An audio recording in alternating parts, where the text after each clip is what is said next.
सभी बहन भाइयों को नमस्कार।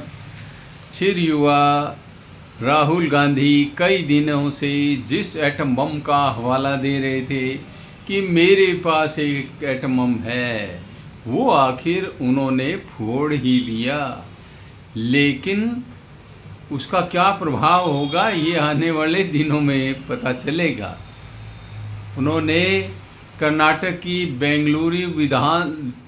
बेंगलुरु लोकसभा क्षेत्र की विधानसभा महादेवपुरा का एग्जाम्पल लिया और बताया कि एक ही पते पर 40-40, 80-80 वोटर हैं। कोई लोगों का तो वोटर लिस्ट में पता ही नहीं है, पिता का नाम भी नहीं है, और भी उन्होंने फॉर्म नंबर 6 से कई फर्जी नाम जोड़े गए। इस तरह से 1 लाख फर्जी वोटर जुड़े और वहाँ बीजेपी विजयी हो गई। ये उन्होंने वहाँ सैम्पलिंग की। तो भाइयों, SIR जो बिहार में हो रहा है, जिसके अंदर अभी शिकायतें मांगी जा रही हैं और फाइनल स्टेज पे है, जिसमें 65 लाख वोटर्स फर्जी पाए गए, तो इसका मतलब राहुल जी जो ये बम फोड़ रहे हैं उससे तो SIR जायज़ हो जाता है। या आपने एक विधानसभा का मामला लिया, विधानसभा क्षेत्र का, तो यदि सारे विधानसभा क्षेत्रों को देखा जाए तो उन सभी के अंदर यदि ये कमियां हैं तो सब में पाई जाएंगी। तो जहां कांग्रेस जीत गई वहां भी पाई जाएंगी और जब बीजेपी जीत गई वहां भी पाई जाएंगी। तो ये कॉमन फैक्टर हो गया। तो ये नहीं कहा जा सकता कि भी एक पर्टिकुलर विधानसभा में बीजेपी को जिताने के लिए ये कमियां रखी गई। इसका मतलब ये कमियां हैं ही।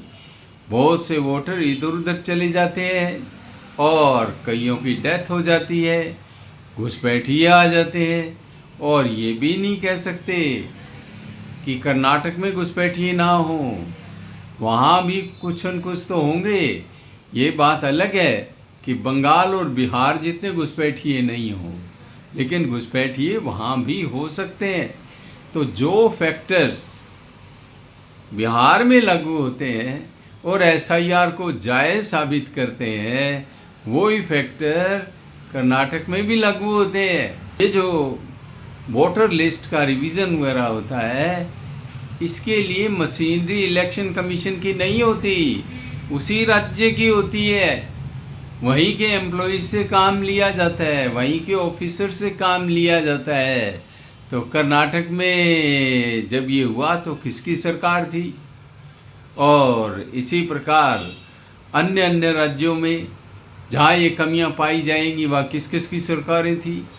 तो ये सारी बातें देखने की है। इलेक्शन कमीशन अपने आप में मांगा गया है आपसे, तो आप शपथ पत्र दें, फिर इसकी जांच होगी। और फिर ज़्यादा चुल मची हुई है तो जो है सुप्रीम कोर्ट में जाइए, तो वहाँ निर्णय हो जाएगा, पता लग जाएगा कि क्या सच है क्या झूठ है।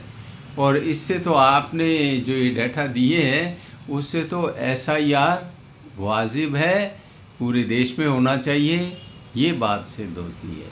तो भाइयों, आप लोगों ने सुना, आपका बहुत बहुत धन्यवाद। और आप लाइक, शेयर एंड सब्सक्राइब कर देना, कमेंट्स भी दे देना, और पुनः पुनः धन्यवाद।